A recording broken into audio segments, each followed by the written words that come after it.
And we are live January 22nd. It's a Friday. Good. It's a good Friday. Finally getting to slow down, hopefully, with the news over this weekend.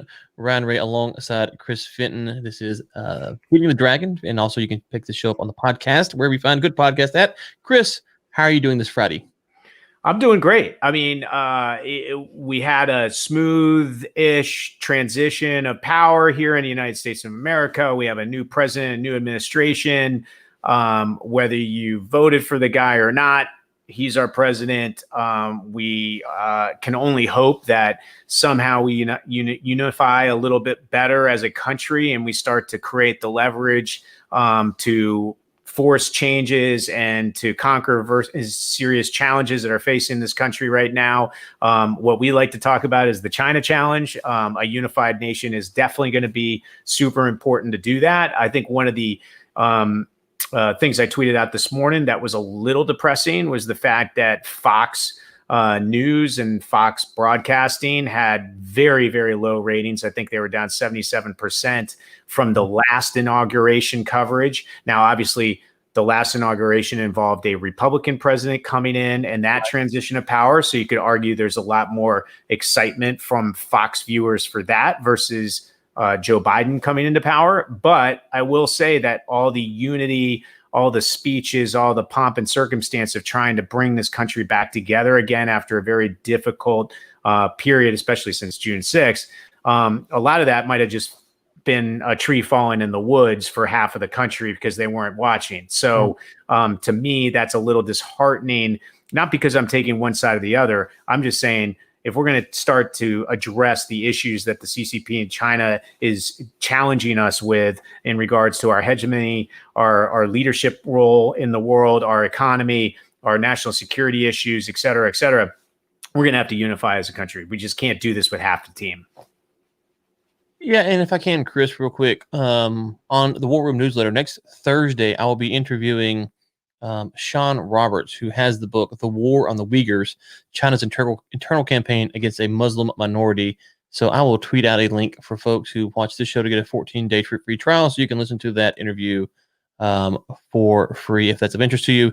The Uyghur issue, from my standpoint, is one of the pressure points that we can really apply to China that we all can get behind. There's no reason not to get behind that issue. And so something that we should discuss more and more when we talk about China. But today, I don't think we have any Uyghur stories, but I want to get that out there for folks who might be interested in that. Okay, so we talked, I guess, let's say Friday, Wednesday, Inauguration Day. The CCP had released these sanctions. We still don't know the full list. It's 28 names. I think there's about 10 that they've publicized. We kind of joked that Trump wasn't on there. Maybe we will find out that he is on there. But there's been some commentary since then from Bill Bishop. I've seen you talk about some. Other folks talk about it. I see Pompeo and John Bolton have both kind of worn it as a badge of honor. But there is some concern that this might shape. We talk about the big corporations, the corporations like Disney and stuff that have offices all over the world. Well, now if you're on one of those boards, they've got a decision to make, and presumably pretty quick. And we might see these companies have to fold because they have stockholders, they have shareholders, they have things they have to people report to.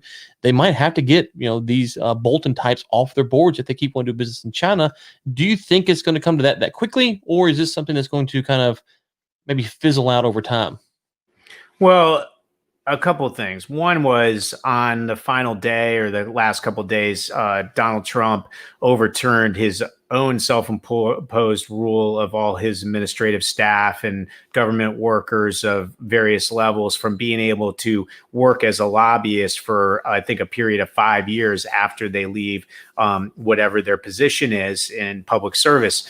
I think that's a fantastic, attempt to stop the revolving door that constantly occurs between DC public service and private service that's looking to get favors out of DC.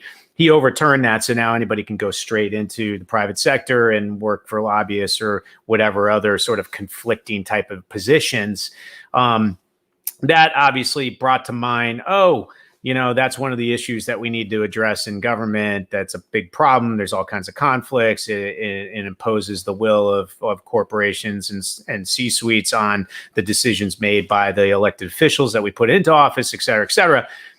But then after the sanctions of the 28 individuals by China on the day of inauguration. I think it was actually occurring during the actual first speech that Biden made that day. It made me think, wow, so all those people now can't go to China. Not that Steve Bannon was planning on going there anytime soon, but there's a lot of those individuals, whether it's Pottinger or even Navarro or whatever, who probably are looking to take board positions or work with companies that have efforts or business in China to work in advisory or consultant capacity, or maybe even as a full-time executive, or at the very least be able to do speaking engagements with some of these companies on behalf of their expertise to share, their opinion and their expertise in the space, and educate whoever their audience is on the various problems between the U.S. and China exchange. Now that those sanctions have been put into place, those people are essentially persona non grata when China views anything that they do, which means anything they do with various companies here in the United States of America, whether as advisors, whether as speakers, whether as board members. Suddenly, China not only just said, hey, you people that we're sanctioning can't come to our country anymore. They actually have ripped monetization of their careers out of their pockets.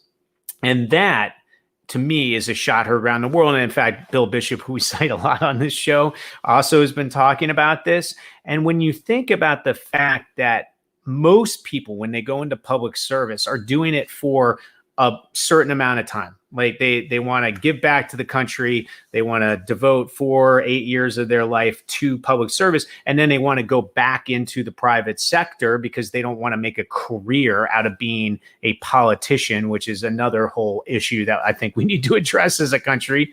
But they're starting to think, well, when I'm done with those 4 to 8 years, what am I doing to make a living after that? Like, most people are young. They're not planning on retiring after that. And they have to figure out and think about what those careers are. So, of course, sometimes maybe they don't want to be on certain committees that are involved with transactions or oversight or regulations that would involve certain industries that they might want to go into someday. They want to remove that conflict. But with China, we're so entangled with China. There's very little that you can actually do as a public service sector employee in any sort of large scale national directive that avoids China in any stretch. So how are you going to proceed doing what's best on behalf of voters and the country, knowing that anything that you do that might be hawkish towards China will be held against you the same way it had been for those 28 individuals? That's going to make people think twice about doing things that we need them to do. And I look at what China did the other day and I'm going, wow, that was a brilliant chess move. How do we create leverage to get them to retreat back off of something like that? Or do we just let them continue this madness? I actually think China did us a favor. And here's why. Because now companies are going to have to make decisions. You have one of two things. The companies are going to make decisions, or the Biden administration is going to have to work out some deal. And we kind of tease that out. In the summer, we saw Germany, the business crowd in Germany is like, hey, listen, we're not really happy with what's going on in China. And you had two groups. You had kind of the big companies and then the small guys. Well, the small guys are, they're just importing and exporting services and goods like, flooring or whatever. The big guys are making deals and influencing government. Okay, so here we're talking about big corporations, and they need either Biden to put pressure on the Chinese to roll these back, or they got to work on some deal with China. And so we get to watch this whole thing transpire. This isn't 1992 where this could be done, not get a lot of media coverage, we go about our business. We're going to watch this play out, and we're going to see how the Biden administration is going to handle it.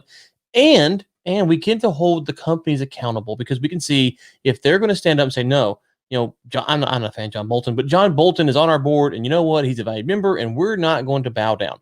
If Bolton leaves because of other circumstances, then we will know that they're not really concerned about the same things that you and I are, and then we can push them on that. And so China almost in a way has done us a favor, because now we can watch what happens. This isn't the 1960s where you only get 3 news channels. So I'm kind of, I don't want to say thankful is the right term, but I'm kind of glad we get to watch this unfold, see how people respond. And so if you see the Biden administration, pull back on WHO investigations, we'll kind of know, okay, the Biden administration isn't going to push China hard. But their early appointments seem to be that they're going to push them hard. So it's an interesting spot, Chris. I think that this is really a gift to us to kind of see how it unfolds, and we can then judge these corporations and the Biden administration in the next coming weeks or months, because they're going to have to respond sooner or later, right? You assume that the CCP will potentially start, sanctioning or cracking down on these corporations if they don't remove these people within the next week or month or whatever the time period is. So this is going to happen the first 100 days. We're going to see how the Biden administration and the big corporations are going to respond. And the corporations don't have a good track record. Maybe this will make them change their mind. Well, I'll agree with you on the reaction, right? You're talking about one part of the equation, which is the reaction of companies to these sanctions and what they do to react to it, right? So if, say, Bolton is on the board of various companies, and is Bolton one of the people sanctioned? I forget. He is, right? Okay. Him and Bannon were the two non-current members of staff that we've seen. Okay. So that's an interesting reaction case study exercise to watch and see how it plays out. Will Bolton get removed from boards? Will Bolton be taken away from certain positions that he has because of those sanctions? That you can easily monitor. But I'm going to now compare that to Hollywood, right? Where Hollywood, you'll have a finished movie, say the latest Top Gun movie, and you have Taiwanese and Japanese flags on the flight jacket of Tom Cruise. China doesn't want those flags on the jacket in order to show in China. We watch to see what the filmmakers and studios do to react to that. What do? They blur them out for the China market.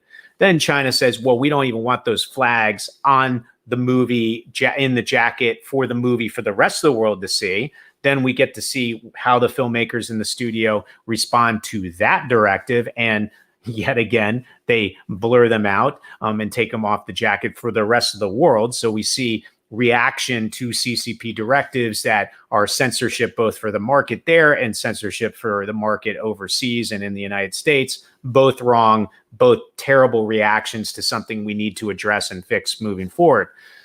Where we don't see the problem is in the proactive move by these companies, by various individuals, by C-suites, by boards moving forward based on these sanctions, right? A lot of these players that have had sanctions put against them from the other day weren't on boards because they were in these public, very influential office positions. So now they're coming out and looking for those board positions, looking for those executive jobs, looking for those speaker roles. How are we going to watch proactive moves by companies? Meaning, how do we know if suddenly Peter Navarro, who should have $70,000, $100,000 a gig speaking engagements, only can get 10 through his agency? Are the 60 we expected that aren't there because companies are reluctant to do it because of those sanctions? It's going to be hard to tell. How about the 3 or 4 board positions that Peter Navarro expects to have? Suddenly he only gets one, and it's from the MyPillow guy or something like that.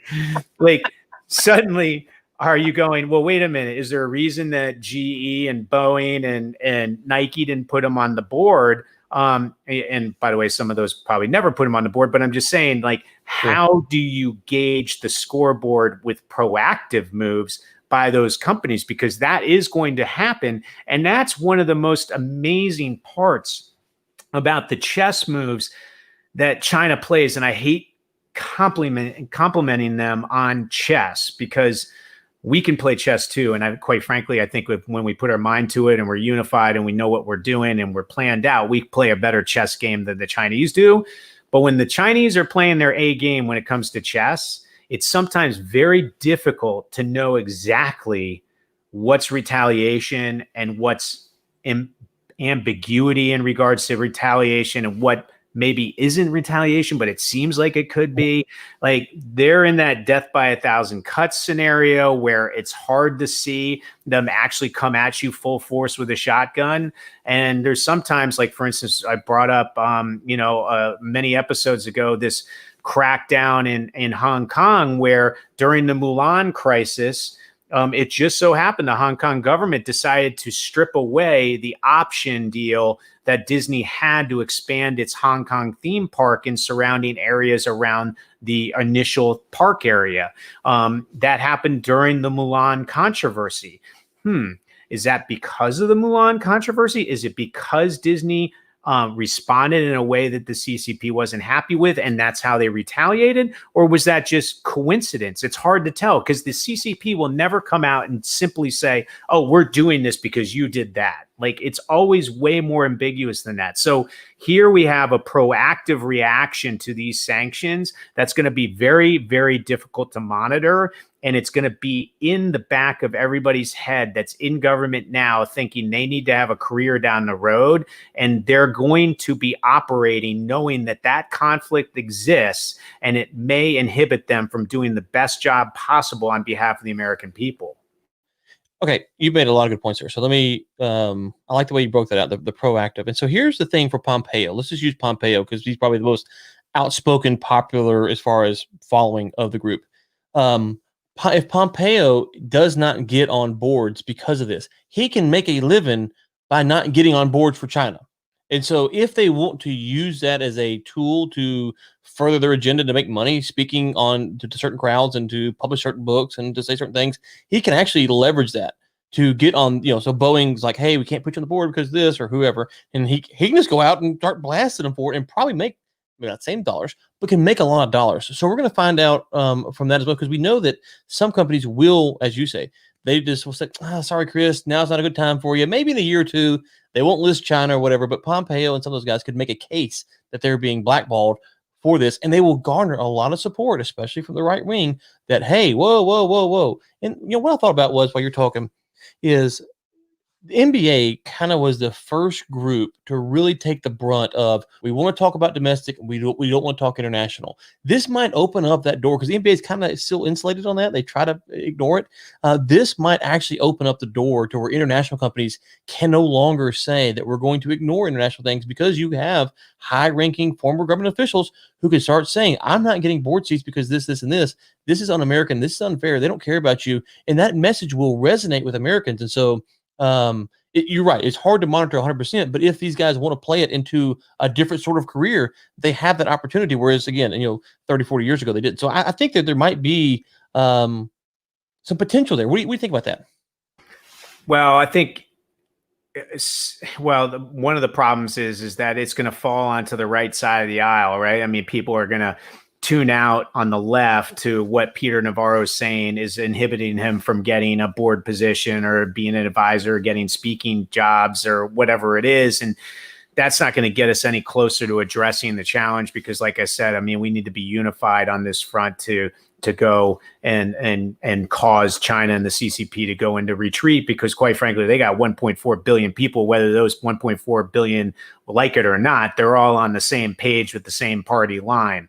We're not. And one of the issues is going to be really, was Navarro really that hireable? Was he really somebody that those companies would want to have on there? He's been super, terrible about this thing or that thing, and his stance on this was very polarizing or whatever it is. So there will always be some argument that deflects away from the fault and the blame on China and moves it into some sort of politicized red versus blue BS, right? And when that occurs, then suddenly we lose half of the people that need to pay attention to it. So in a perfect world, reactive moves that are obvious would be fantastic. And even then, we're going to have some where, Boeing just removed Bolton from the board, but that was because Bolton is, whatever, sure. He's a Second Amendment guy or whatever it is, right? But that's going to be much more fringe. It'll be much more obvious in the reactive space. The proactive space is going to be more difficult, and people consciously or subconsciously, not publicly, are going to be paying attention to it, particularly our nation's leaders and elected officials, going, geez, I don't know if for sure he's not getting those board roles or getting those jobs or getting those speaking engagements, or whether Simon and Schuster refuses to publish his book or whatever it is because of the China sanctions. But it seems like there's a good chance of that, and I got to be careful. So, as a cynical libertarian that I am, I presume that when these guys leave office, they have a Rolodex, to use a term from your book. They have a Rolodex of people that they call and say, hey, I did this, I did this, I did this, I did this. And they're going to start cashing in on some of those opportunities that are open to them now because of policies or influences that were favorable to these companies. And so there's a lot of money at stake on both sides here. And so I think that you might see, especially the way that Trump has opened up the way for things to be talked about, whether you like it or not, they just are, that you might see a lot more cage rattling from Pompeo and those guys, because there's no doubt any politician at high level is exchanging favors on some level. So they have some debts that need to be paid. And if they don't get their pay, then they will rattle the cage. On your other point that you made a minute ago on the chess, the thing that you're right about is that China is playing this chess game right now. The problem is that it's more like, and I hate using this term because it implies a lot of stuff that I don't want to apply, but if you're in business with a loan shark, right, the loan shark can outmaneuver you because you're just in a bad business deal. And that's the position that we're in. And I hate to call China like a loan shark per se, but that's the position that we have ceded the position to them so that they can outmaneuver us with stuff like this. And until we kind of come clean and are honest about what's going on and how we should handle it, they're always going to have the upper hand. And so, as you say, well, we could outmaneuver them. Yes, but that requires a lot of asking for forgiveness that I don't know if the political and corporate elite are ready to do. But I do think you're right about that, and that's a problem. But is there one company that maybe that you would say that you feel has the backbone to really stand up and say, you know what, if we can't have John Bolton or Pompeo or whomever on our board, or if China's going to dictate our board to us, then you know what, we don't want China's business. Is there any hope that or any company that you can point to? Well, I not to bring it back into politics, but I think the easiest way to track it would be to look at what companies were super influential and supportive of the GOP and Donald Trump, because we're talking about mainly Trump administration officials, and whether they go out of their way to hire any of these people in any sort of capacity, speaking, board members, executives, whatever, and they still have major business in China. For instance, one interesting company to watch would be Las Vegas Sands, right? Sheldon Adelson, probably one of the biggest supporters of Donald Trump and the GOP going back to the beginning of time. Obviously, Sheldon passed away, but his legacy still exists with the board there and everything else. They have massive business, massive revenues, earnings coming out of China, particularly Macau.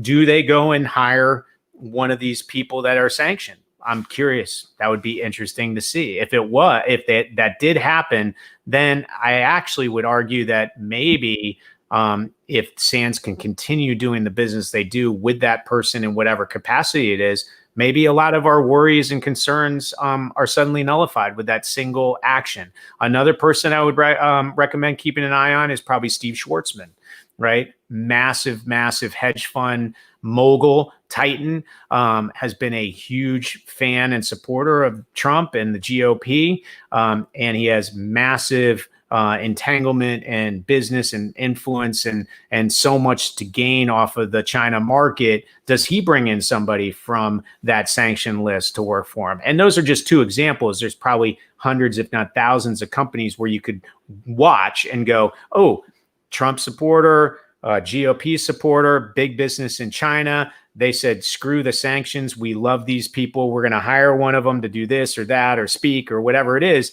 That would be sort of, I guess, the what is it when you do experiments? You got the constant and the variable. That would be the best sort of constant to watch versus the variables where you're just not really sure if that's proving your point. But those constants would sort of prove it. And then the question would be, okay, once that constant actually becomes in effect and they hire the person and it shows that, oh, okay, there's faith that I guess the system continues to work. Then the question is, well, what does the CCP or China do about it? And then if they retaliate, then you go, oh, for sure, the plan was to make sure that didn't happen. And now that it did happen, we get to see the reaction of the CCP and China on it. And now we know for sure with conclusive proof that that's what the whole strategy was from the CCP from the very beginning of those June 6 sanctions. Boom. How about them apples?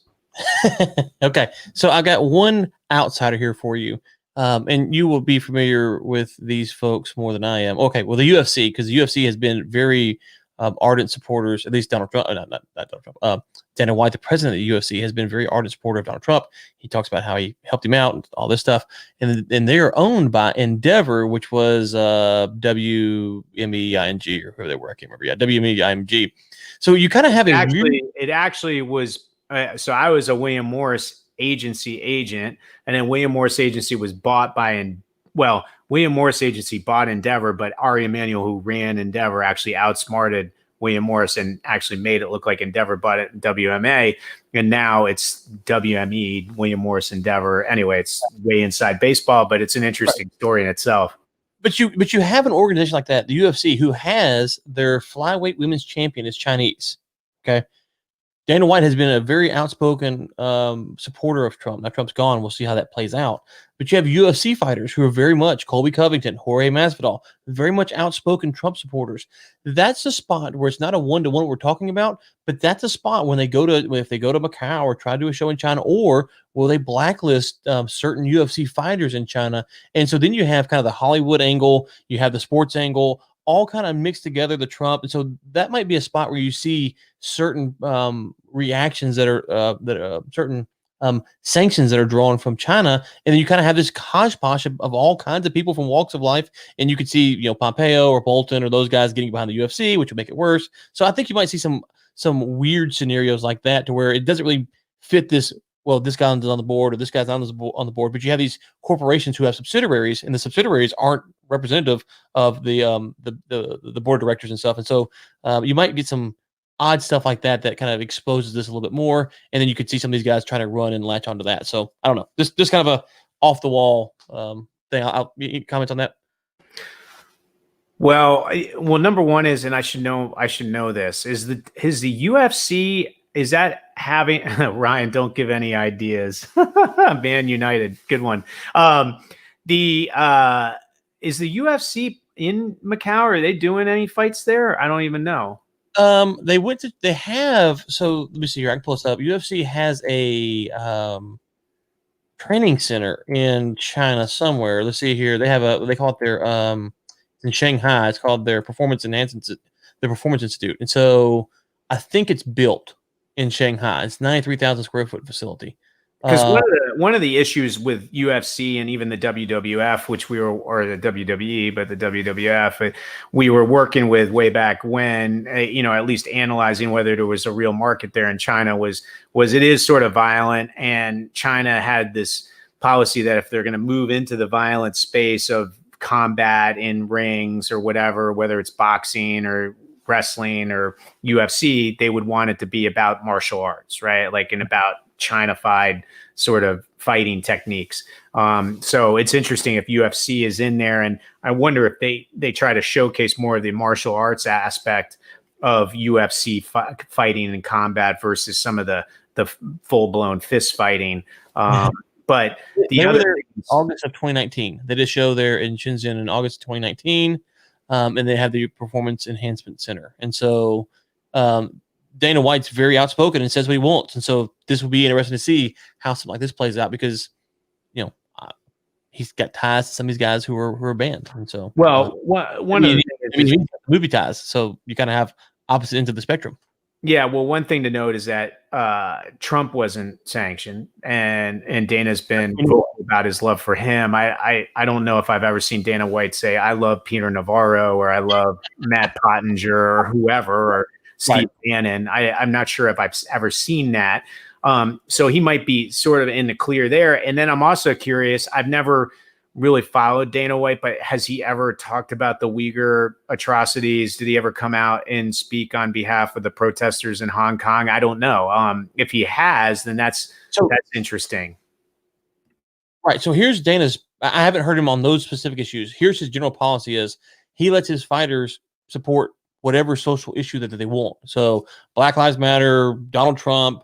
So he's never. I'm not gonna say never. He maybe behind closed doors he has, but publicly his fighters take a wide array of opinions, and so they have a Chinese champion, a female 115 fighter, and she's immensely popular there. They have the Performance Center, and then they're owned by a Endeavor, WME, whatever they are, which is movie stuff outside my understanding. But so you just kind of have these worlds colliding. And so that might be not that example, but you might have other examples where Bolton, Pompeo, all these guys are tied up into something where the senior corporation is this and the subsidiary is this. And you kind of have these hodgepodges and China looks at it and goes, no. Okay, well, WME can't do this because you have the subsidiary over here and they're tied up with Mike Pompeo. It's like, well, right, but we're not really doing anything. So you might see some weird correlations being made from the China side as well. Well, my question is how long would either of us survive in the octagon with this 115-pound female fighter? She's bad to the bone. I don't want to find out. I mean, we talking Mike Tyson like 25 seconds if we can run around and not get hit. Well, I mean, I think it's one of those deals where she's a 115-pounder. I'm over twice her weight easily. And so, if you can hit her, you're probably okay. But if not, and she takes you down, you'll be crying pretty quickly. So, I do have a few other things real quick. So we've talked again. The show is moving mountains. Twitter locks Chinese embassy's account over a tweet about Uyghur women. We talked about this. I feel like once again the show is just we're just getting stuff done, Chris. And so finally, though, like what took so long? It was like 3 weeks to get this locked up, or it's still not even marked as disputed. The last time I looked, the tweet's still up, but it's not marked as disputed, right?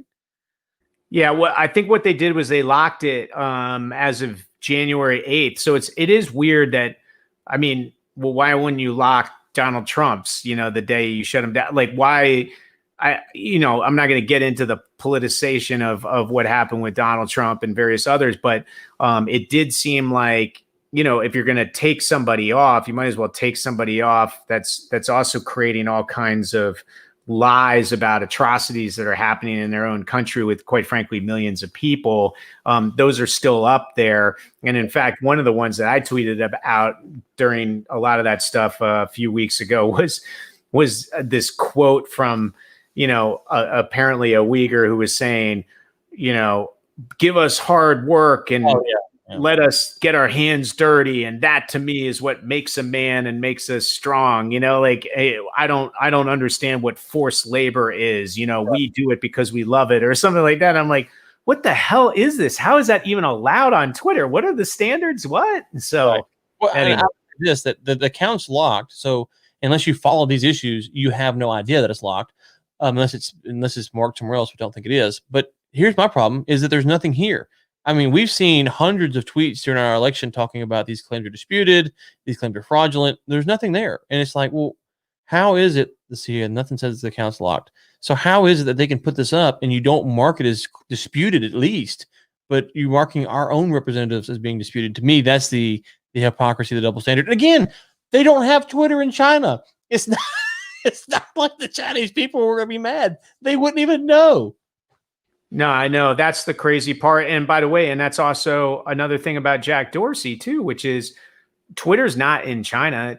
He doesn't have Twitter business that he's worried about in China, which would mean that maybe you could argue in a, not a Dr. Evil way, but like in a conflicted way, he doesn't want to take that stuff off or mark it because he doesn't want his business shut down in China.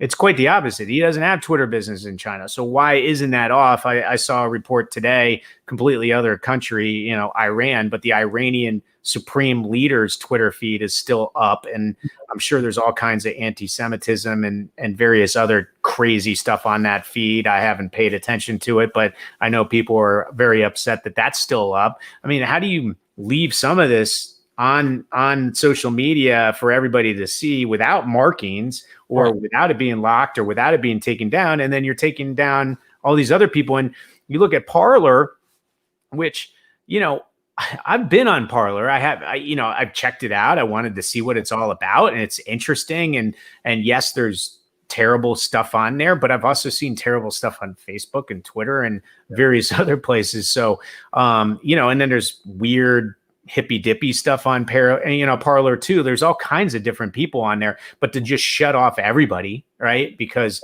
of the bad seeds, and maybe there's more bad seeds per capita on Parler than there are on Facebook or Twitter. I don't know what those numbers are, but it just seems so, I don't know, inconsistent. And, and by the way, it's a little bit of the American way. I mean, we're talking about how companies are going to face the Xinjiang province and the atrocities to the Uyghurs moving forward. Well, we are, starting to recognize what's happening there in China, and we're starting to take note of it. And some companies are starting to address it. There's a lot of countries around the world, particularly Saudi Arabia and others that are doing stuff just as terrible. And it seems like we're okay with that while the news cycle is not talking about it. Oh, and then the news cycle comes back on it. Oh, we better do something about it. At least, I guess the good thing is that China's always in the news cycle. It's not about when MBS comes to town and says he wants to reform the country for his young, people in Saudi Arabia. China is just so infiltrated with everything we do. It's constantly in the news cycle, which is good for us in this podcast, obviously, and a book and all the stuff that we like to talk about. But consistency on how we deal with different markets, the ethics and morals, the values, the principles, all the stuff that makes us American. It would be nice if we could actually put it into a rule book, a playbook, and we all live by it, not just with China, but with every market. Okay. All right. It's been about 36 minutes. So I guess we're going to wrap up here. One more comment. I don't know about this. Have you heard about this one way or another, Chris? What's this one? They are suggesting, is that what you're talking about? Yeah, I don't know anything about that one way or another, so I can't speak to it. Yeah, I'm not aware of it either. I gotta, you know what? We bloviate about everything China. We got to start scaling out into the fringes of other stuff. Manchester United, we'll get to that maybe on the next episode. But thanks for your interaction on this stuff, and we appreciate you viewing. Always. Okay, and so you can find this show if you missed any of it on anywhere podcasts are found: iTunes, Spotify, Podcast Addict, wherever, except for in China, probably. I don't think we're in China, but if China wants to have us in there, we'll be happy to be there. Chris, it was good as always. Anything else before we get out here today? No, just everybody, we had a smooth transition of power. I think there was a lot of fear about that not happening. It seems to have happened. Obviously, there's a lot of talk about unifying and a lot of talk about all the great things that are going to happen. Now it's about action speaking louder than words. So let's all do our part to be a part of that process. And let's, hope for a great rest of 2021 and into the future. So have a great weekend this weekend. Thanks for tuning in and interact with us on social media. And we'll be back, in the next couple of days. Free the Uyghurs.